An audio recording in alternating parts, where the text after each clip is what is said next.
All right, the Detroit Lions had a game that was absolutely unexpected against the LA Rams, but they had what I believe was the biggest surprise of the game. And I'm going to give you a few of them, but I was just amazed at how we won this game in a way that was completely unexpected. It was in ways that the Lions don't usually win. All right. And just a little sneak preview of what this is going to be about. You have St. Brown. Was he a decoy? Like, he was barely getting any looks. The DBs, I thought, looked ready and mature, while mature DBs looked unready and not mature. And then you have guys like Davenport playing a factor that absolutely looked legit. But my biggest takeaway is not actually a good one. And I'm just going to talk about it right now. It is that the Detroit Lions offense seemed to be stuck in second gear. You know what I'm talking about. I talked about this in a video just a day or two ago, or at least I talked about it in the live after the game. I'm not sure which, but you know what I'm talking about. You go around a turn, went a little slower than you thought, or you're doing a rolling stop in a manual transmission on a car. You're doing a rolling stop and you're like, I don't want to go all the way to first gear. So you put it in second gear and then it goes right. And you know what I'm talking about if you've driven a manual transmission. And that is what it needs to be. And that's what we need to talk about a little bit, is that the offense couldn't get out of second gear until it mattered the most. Look, we understand coming off preseason, our offense didn't play at all. I know Dan Campbell is all about like, hey, we have our practices with other teams, all that kind of stuff. That's good. I understand that. But at the same time, I thought like by the second quarter, the rust would have been gone. But we had drives where all of a sudden we looked like the Lions of old and the offense was clicking and it was running and here we go. And then right back down. And then there's like a lull of a quarter and a half, 17 unanswered points for the Rams. And you're just like, where is this offense? Yet somehow, while not having the time of possession, somehow while being outsnapped on the offensive side of the ball by the Rams, by the time we got to overtime, it looked like the Rams defense was gassed. It looks like the Rams defense was shot and we just ran through them. And maybe that was part of the Rams defense being tired. Maybe that was in part just simply because we exerted our will and we finally figured it out. And we better hope so, because coming into town next Sunday at 1:00 on a crowd that won't be nearly as loud. It'll still be loud because it is loud in Ford Field. But with a crowd that's not as loud, you're going to be looking at a Detroit Lions team that has the Tampa Bay Buccaneers, another team looking for revenge, a team that looked really, really good against a not good Washington Commanders team, at least not good in week one. And they're firing on all cylinders. Baker Mayfield's firing on all cylinders, so we have to get there. But what about you? What do you think was the biggest surprise from week one from the Detroit Lions? We want to hear from you. All right. Trent Smith says Bates. All right. By the way, something I want to talk about later in this video. Lions signed a veteran kicker. They signed a veteran kicker, and it's a one you will know about. It is Greg Joseph. And I don't think it's because he's going to get Bates' job. Relax. Dan Campbell talked about it, but Jake Bates, 2 of 2 extra points, 2 for 2 field goals. That's all we can ask for. That's what we wanted to see. All right. All right. What else? What surprised you in this game? Like, what was your biggest surprise? All right, Big Moose. The ending to the game was a surprise for sure, but the penetration Davenport was getting was more impressive. All right. I actually was surprised. Like, I thought Davenport, I didn't know how we'd look, right? Because he's coming off injury. How's he going to do? What's he going to look like? And he graded out as the 8th best player on this defense via PFF. All right. He had a defensive grade of 67. He had a pass rush grade of 75.5. All right. Levi Onwuzurike was actually the only Levi Onwuzurike and Hutchinson were the only players who scored higher than him on the pass rush side of things. In fact, those 3 guys are the only guys over 70 95.7. That might be the highest pass rush grade I've ever seen from a defensive player. And overall, Aiden Hutchinson's grade was a 94. Just stupid good grade. All right. He only ended up with the 1 sack, but he was there over and over and over again. And maybe the reason he was there over and over and over again is because he couldn't get consistently double teamed because Davenport needed respect. All right. This is another guy who had a sack. And it's impressive for the Lions to get these sacks in a game where Matt Stafford was like, he gets the ball, throw, get the ball, throw, get the ball, throw. Right. I mean, he was shockingly quick in his throwing and progression.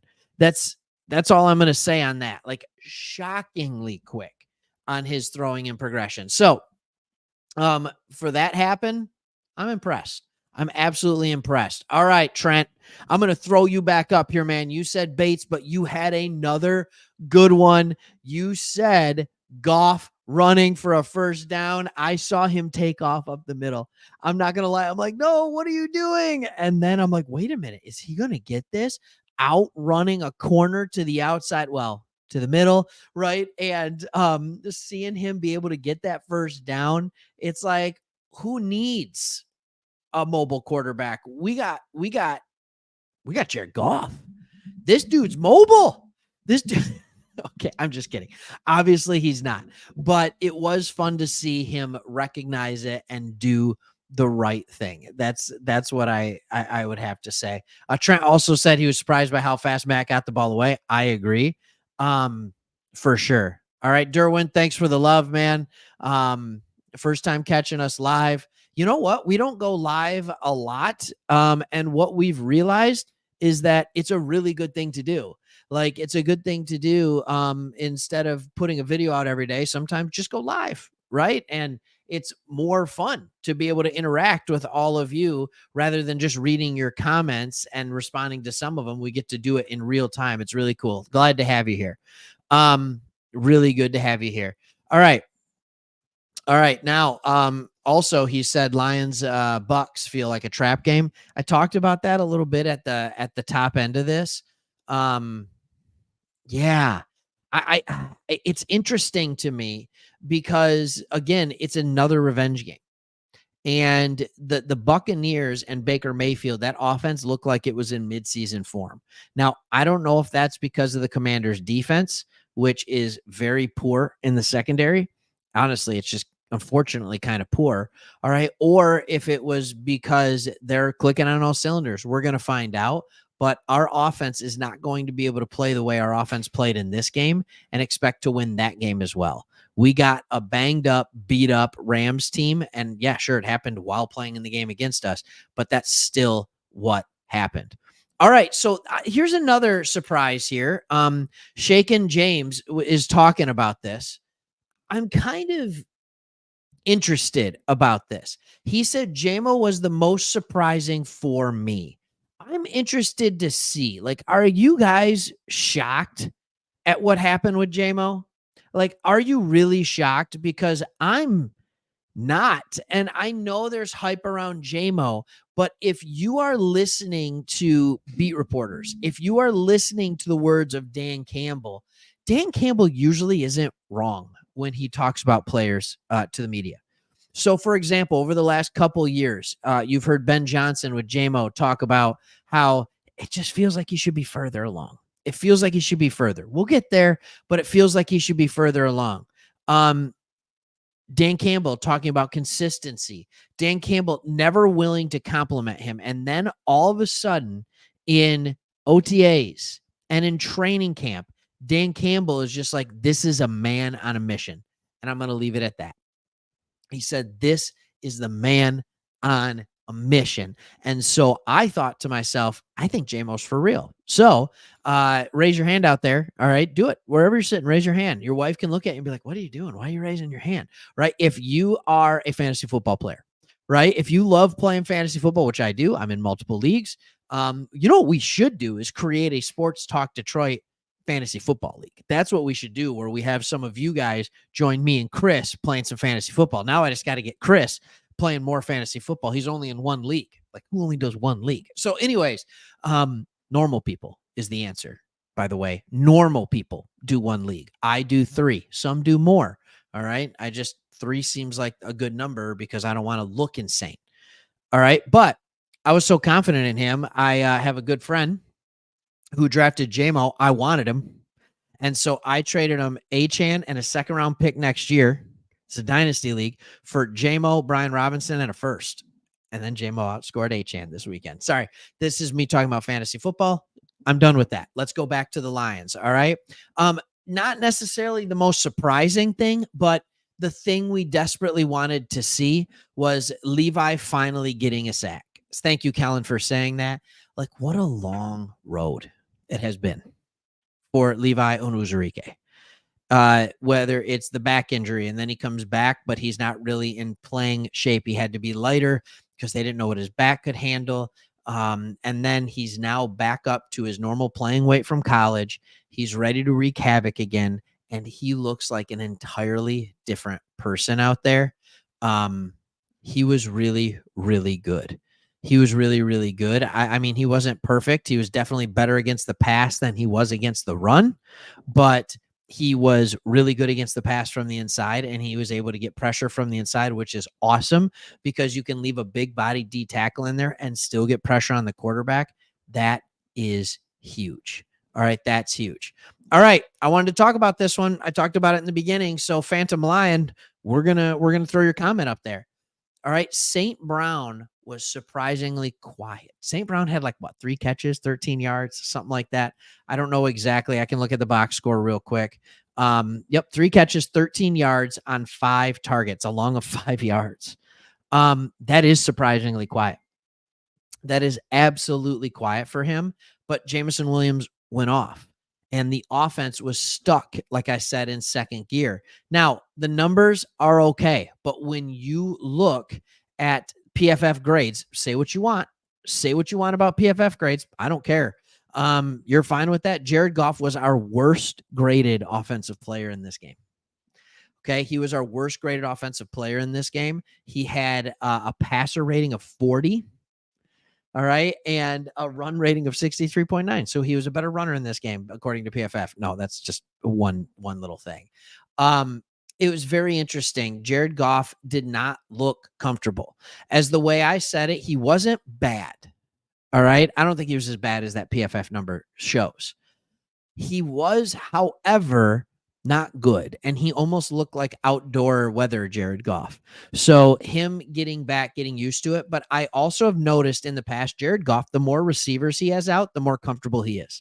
So if he can play in 5 wide sets, he's very comfortable. 4 wide, he's still comfortable. When you start getting into the 12 personnel where you have 1 running back, 2 tight ends, 2 wide receivers, he's not as comfortable.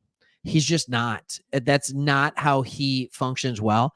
And that's the majority of what we played in this game. It was like watching, I don't know. It was like watching an offense from the past. And I think some of that is that we simply didn't have that X receiver ready.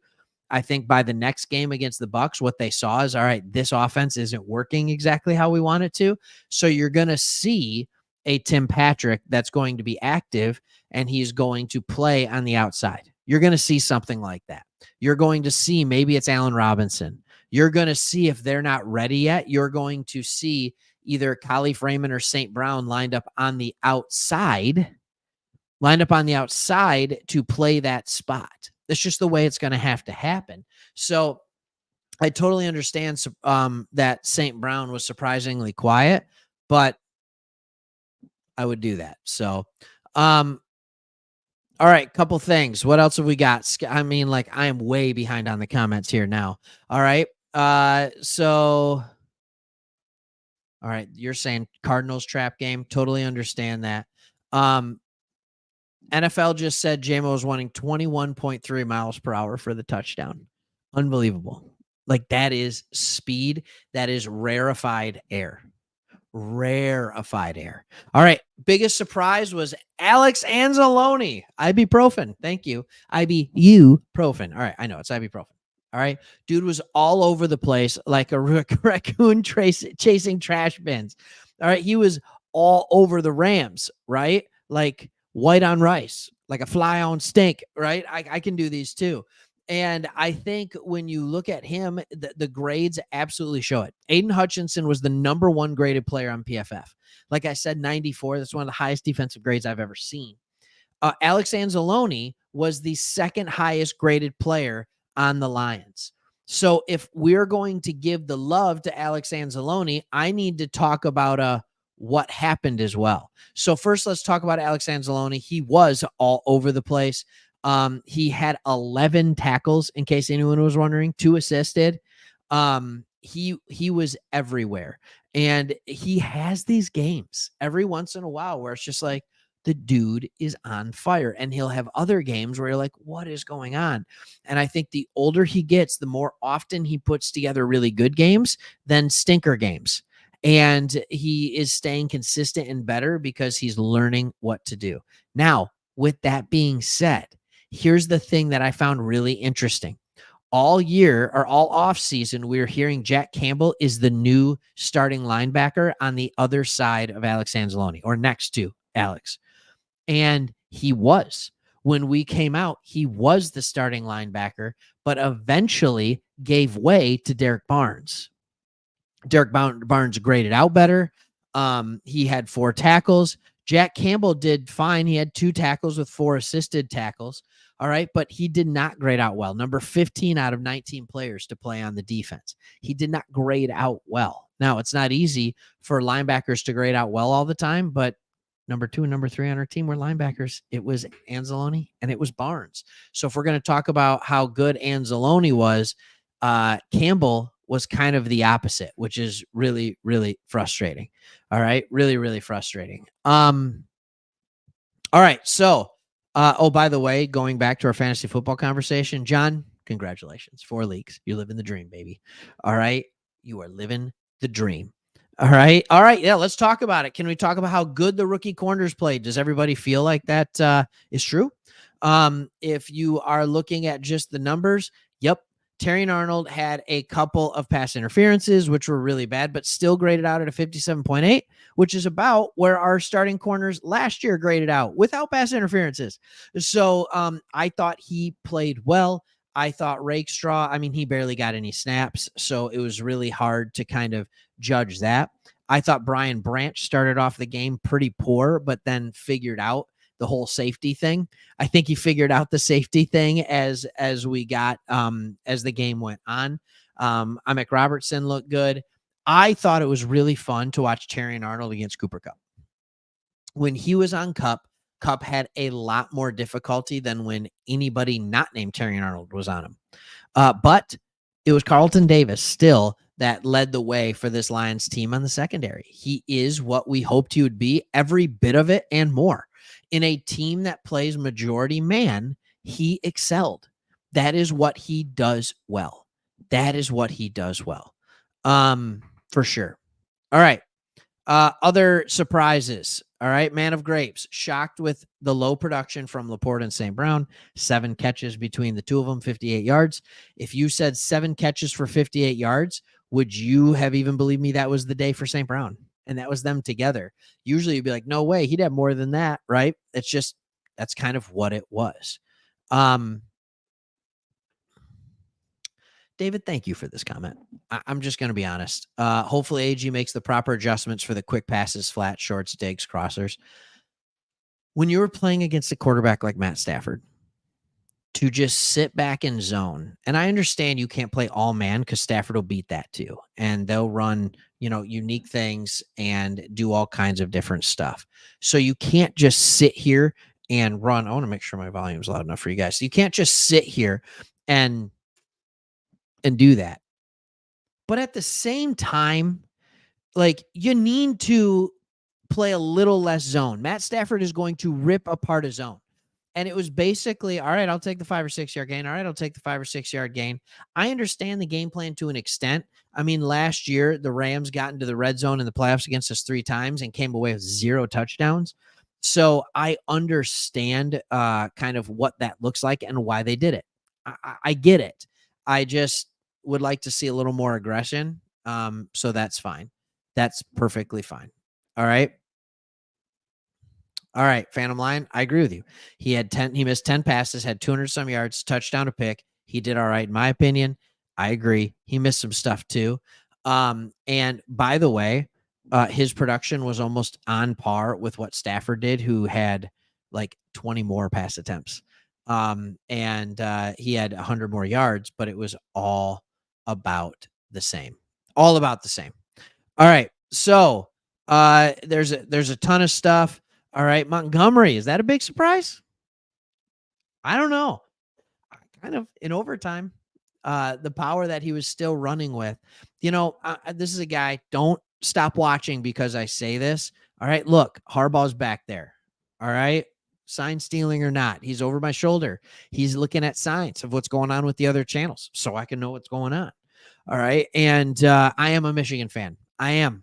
And the Lions won this game in a similar fashion to the way Michigan wins a lot of games, in a similar fashion to how the Chargers won their game. That it's just wearing out the opponent. You run the ball enough that by the time the game is in line, and hopefully you either have a lead, you have the energy to be able to run out the clock, and you have the will and the power to do it because the other team's gas. If you need to catch up, you still have a tired defense that's there. All right. That's really, really good. Oh my goodness. An 0-4 Pistons reference. Like, of course we're going to talk about this. Of course we're going to talk about it. So many weapons now. I love it. It's like the 0-4 Pistons. Anyone can light it up at any given game. I'm down with that. Anytime we can talk about that, I'm good. I really am. All right. Brent apparently won $300 on the JMO catch. Does that mean you bet for him to get a touchdown? What was that? Just curious. Just curious. Yeah. All right. Okay. Here's this one too. JMO laying down was scary. Yes. Me and Chris were joking about this in the live after the game. And I don't like it because it's terrifying, but every time JMO gets tackled, he goes down in such awkward ways. Even after the touchdown, he looked back, he started doing a little celebrating. So he got him down by the ankles, and it just looks like his leg's going to snap in half every single time. It is absolutely terrifying. But you know what?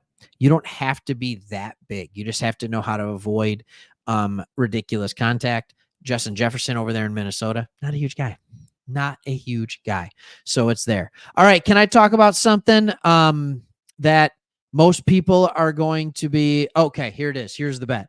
I bet anytime touchdown and 60 receiving yards at plus 480. Well done. Well done. Okay. So I'm not a big betting guy. I don't like promote betting, gambling, but that's a good bet. All right. And it looks like you didn't throw a huge amount of money down either, which is responsible. So that's good. All right, there's something that I do want to talk about at the end of this video, and that is the Detroit Lions made a surprise signing. I don't know if any of you saw this yet, but the Detroit Lions have signed a veteran kicker to their practice squad. They signed a veteran kicker to their practice squad. And again, I am sitting here to tell you, all right, this is why we need to listen to Dan Campbell. All right, they have gone out and they have signed veteran kicker Greg Joseph. All right. Anybody remember the name? Who remembers Greg Joseph? Now, is he going to start for us? No. He is there in case. It doesn't go well with Bates. But it's really interesting when listening to our special teams coordinator. All right. I thought it was interesting. He said, I think there's a lot of kickers in the league right now that are really good kickers that if you saw them in their first year, teams could have very easily given up on them. I think Jake Moody, a former Michigan player for the 49ers, he had some ups and downs last year, but the 49ers stuck with him. All right. They stuck with him. And I think he's going to be a very good kicker in this league for a long time. There's a lot of guys who are struggling. I'm going to put my trust. I'm going to go all in on Jake Bates here. I'm going to go all in on Jake Bates. And I'm going to say that he is our kicker for the future. With that being said, all right. So you heard me say it. I'm all in on Jake Bates. I love the potential power. I love that he made 4 field goals. I love that he made a game-tying field goal, 2 field goals, 2 extra points. I love that he made a game-tying field goal. In fact, if he doesn't make all 4 kicks, guess what? We lose. the game. He needed to make all of them. With that being said, I have been here with this team. This has been the Achilles heel. I have seen this team when they have a kicker or they don't have a second kicker. All right. And then either Riley Patterson isn't good enough, or Badgley gets hurt, or another kicker gets hurt. The amount of hamstrings and groins and quads that kickers have hurt on this team over the last 3 years is absolutely ridiculous. And hips. It's just absolutely mind-boggling to me. So you need to have a veteran on the practice squad. Think about it. All right. Are we going to be happy if we don't have a backup quarterback? Like, you need a backup quarterback. Are you going to be happy if you don't have a third running back that you can trust? Are you going to be happy if you don't have a fourth or fifth wide receiver that you can trust? Think about us coming out of the preseason. Think about how down everybody was on the wide receiver room, right? Like, and then we went out, we got Tim Patrick, which everybody was excited about, Allen Robinson, which everybody yawned at, right? Because he hasn't been good for 2 years. But like, every position, you need good backups. How often in the preseason were we talking about, like, oh, I don't know about this offensive line. I don't know about the depth. How happy were we because of the phenomenal depth at the cornerback position, right? We were taking two guys that had started games for us, and they're our fifth and our sixth cornerback this year. So we're thrilled with the depth. We're thrilled with the depth at linebacker. We're kind of happy with the depth at defensive line. Everybody wants depth at every position. Nobody ever thinks about depth at kicker. And I know it sounds stupid. And when I said it out of my mouth, everybody, you need depth at kicker. That sounded stupid. All right. But it's real with this team. Players get hurt. If we didn't have depth at kicker in the preseason, what would we have done when Badgley went down? Like, what does that look like? So now you get Greg Joseph. I'm just going to go ahead and give you some stuff. He entered the league in 2018 with the Browns. He was undrafted. He went 17 of 20 that year, all 11 attempts from 20 to 39. All right. But then after that year, he got beat out by Austin Seibert. Does that name sound familiar to anyone? He's a guy who can injure a groin, right? Like, you need another player. You're just one kicker injury away from losing the next week. I'm serious. Kickers are people too, and they deserve love. So he went to play with the Minnesota Vikings, and some of you might remember him with the Vikings. He was there for the last 3 years. All right. So he's made some kicks against us. He's missed some. He's an 82.2% kicker over the last 3 years. I think it's 83 of 101, something like that. All right. He's made 90% of his extra points. I don't like that. All right. I don't like that. I don't like that at all. But he converted on 16 of 28 from 50 yards or longer. All right. I think he had a long of like 60 yards. So he's got the leg. He was with the Packers this preseason, but they decided to go with Narvison, all right, which is a rookie. And they eventually got rid of him. So I like having Joseph on the practice squad. I hope nobody steals him from us. All right. When you have that. Now, let's just look at our special teams in general, right? It was interesting. Our plan, outside of the one kick from Bates where he knuckle pucked it in, just past the 20. Did that a couple times in preseason. I think we're trying to do it. Like, I think it's on purpose, but man, oh man, if that thing lands 1 yard further this way in the game, the Rams get the ball on the 40-yard line. That's terrifying. Like, stop doing that. All right. That is terrifying. Just kick it. If you want them to return it, kick it in the area. If you don't. But I get it. If you can bounce it in there as soon as it bounces, players can run and it makes sense. But when you have Jake Bates and Jack Fox as your punter kicker duo, you have the combined biggest two legs in the NFL at that duo. And I'm not saying both of them are the most accurate players from their position in the world, but man, oh man, that's good. And that could do some really fun things down the stretch and make it pretty good. All right. You're right. And so anyways, a couple of those things are good. All right. Thank you, Mike, for the side note. Tigers up 11-0. That's awesome. And hey, we're sitting here around the 30-minute mark. Sometimes we just want to go live, go 20, 30, 40 minutes. Yeah. So Anyways, thank you again for watching, and really hope you guys are enjoying the channel. If there's anything else, anything you want to hear from week in, week out basis, leave comments. We read them. We don't always respond. This is not our full-time job. All right. But if you're still watching this, you're 30 minutes in, hit that subscribe button. Because why not? Right. And then that way you'll get notified when we're going live. You'll get notified when we have a new video out, all that kind of stuff. We just love talking Lions football. We do have another channel, Sports Talk Extra, where we talk a bunch of football across all NFL teams, but the Lions are our team. And we even talk about that. And this is my background for that too. So you got Barry, you got Hutch, you got all the good stuff. You got the signed ball by Barry. But we grew up loving the Lions. They are my team, ride or die, no matter what. So it's an absolute joy to be able to keep coming on here and talking with you. So thank you. Hit that subscribe button, and hopefully we'll see you on the next one. Thanks for watching. See you.